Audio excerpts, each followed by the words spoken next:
Vote চোরদেরকে দেশটা তুলে দেন। এই ভোট চোররা আপনার সন্তানদেরকে রাস্তার মধ্যে গুলি করার জন্য আপনাকেই নির্দেশ দিবে। আমরা আপনাদের ভাই, আমরা আপনাদের বন্ধু। এই দেশটা ঠিক করতে হইলে প্রশাসনের ভূমিকা গুরুত্বপূর্ণ। যখন কেউ অন্যায় আবদার করবে, আপনার সন্তানদের চেহারাটা মনে রাখবেন, কারণ আজকে যে বাংলাদেশ আপনি রেখে যাবেন, সেই বাংলাদেশটা আপনার সন্তানের জন্য রেখে যাবেন। আজকে যদি ভোট চোরদের কাছে দেশটা রেখে যান, ভোট চোরদেরকে দেশটা তুলে দেন, এই ভোট চোররা আপনার সন্তানদেরকে রাস্তার মধ্যে গুলি করার জন্য আপনাকেই নির্দেশ দিবে। সিদ্ধান্ত আপনাদের। প্রিয় সিডিসিরা, এসপিএসআইরা, সিদ্ধান্ত আপনাদের। আপনারা কি ক্ষমতা ভোট চোরদের হাতে তুলে দিবেন নাকি জনতার হাতে তুলে দিবেন? প্রিয় মিডিয়ার ভাইয়েরা, আমরা জানি আপনারা নিরুপায়। তৃণমূলের সাংবাদিকরা এসে আমাদেরকে জানায়, ভাই আমরা খবরটা পাঠাই, এই খবরটা কেটে দেওয়া হয়। অন্যদিকে দেখলাম সারা মিডিয়া সব জায়গায় একটা দলের শুধুমাত্র বন্ধনা, প্রশংসা, সব বন্ধনা শুধুমাত্র বিএনপির জন্য। কি নির্লজ্জ মিডিয়া! মিডিয়া খবরের মাঝে মাঝে বিএনপির প্রচারণা চালায়। এই নির্লজ্জ মিডিয়া যারা গত 17টা বছর তারেক জিয়াকে দেশদ্রোহী হিসেবে স্বীকৃতি দিয়েছে, আজকে তারা নির্লজ্জভাবে তার পদলেহনে ব্যস্ত হয়ে গিয়েছে। প্রিয় মিডিয়ার ভাইয়েরা, আপনাদের চরিত্র বদলাইতে হবে।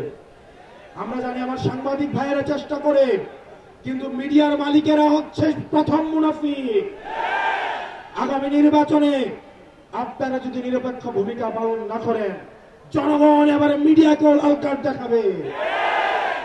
প্রিয় নবীনগরবাসী, আপনারা যদি ড্রেজার মুক্ত হইতে চান, মামলাবাজদের থেকে মুক্তি চান, চাঁদাবাজদের থেকে যদি মুক্তি চান, কালো টাকা থেকে যদি মুক্তি চান, আপনারা অনেকের আমলনামা জানেন।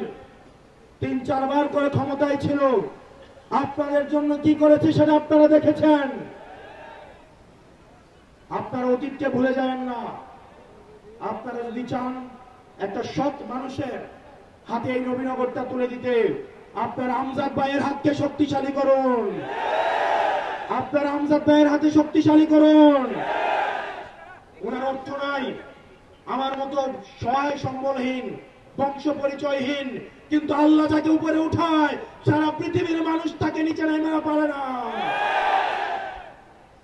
ভাগ্যের কি নির্মম পরিহাস! গত 1.5 বছর আগে কোন এক রোজারিতে আমার ব্যানারটাকে কোপায়া কোপায়া বিএনপির এক নেতা আমার ব্যানারটাকে ছিঁড়েছিল 1.5 বছর আগে। কিচ্ছু বলি নাই, আল্লাহর কাছে বিচার দিছিলাম। গত 1.5 বছর আগে, এই 1.5 বছর পরে আল্লাহর কি বিচার? ওনার ব্যানারটা লাগানোর ক্ষমতা পর্যন্ত আল্লাহ ওনাকে দেয় না। প্রিয় নবীনগরবাসী, নবীনগর আপনারা কেমন দেখতে চান? সমৃদ্ধ, উন্নতি এবং প্রগতির পথে যদি নিতে চান, সৎ এবং যোগ্য মানুষের কোনো বিকল্প নাই। সিদ্ধান্ত আপনার নিতে হবে। ভোটের আগের দিন রাতে অ্যাডভান্স টাকা খেয়ে আপনারা কি চাঁদাবাজের হাতে নবীনগর তুলে দিবেন, নাকি নিজের পায়ে হেঁটে গিয়ে আপনারা একটা সৎ মানুষের কাছে তুলে দিবেন? সেটা যদি করতে চান, তাহলে আপনারা এই আমজাদ ভাইয়ের দায়িত্ব নিতে হবে। আপনারা প্রত্যেকজন প্রত্যেক দিন অন্তত 10টা করে ভোট ম্যানেজ করতে হবে। প্রত্যেক বাড়ি বাড়ি যাইতে হবে, ঘরে ঘরে যাইতে হবে। প্রত্যেকটা মা বোনদেরকে বলতে হবে, আমার মা বোনেরা রেডি হয়ে আছে, প্রস্তুত হয়ে আছে রোজা রেখে আমাদেরকে ভোট দেওয়ার জন্য।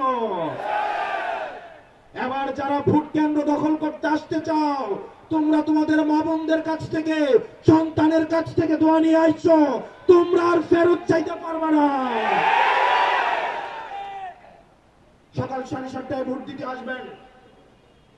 আমরা ফলাফল নিয়ে বাসায় ফিরবো ইনশাআল্লাহ।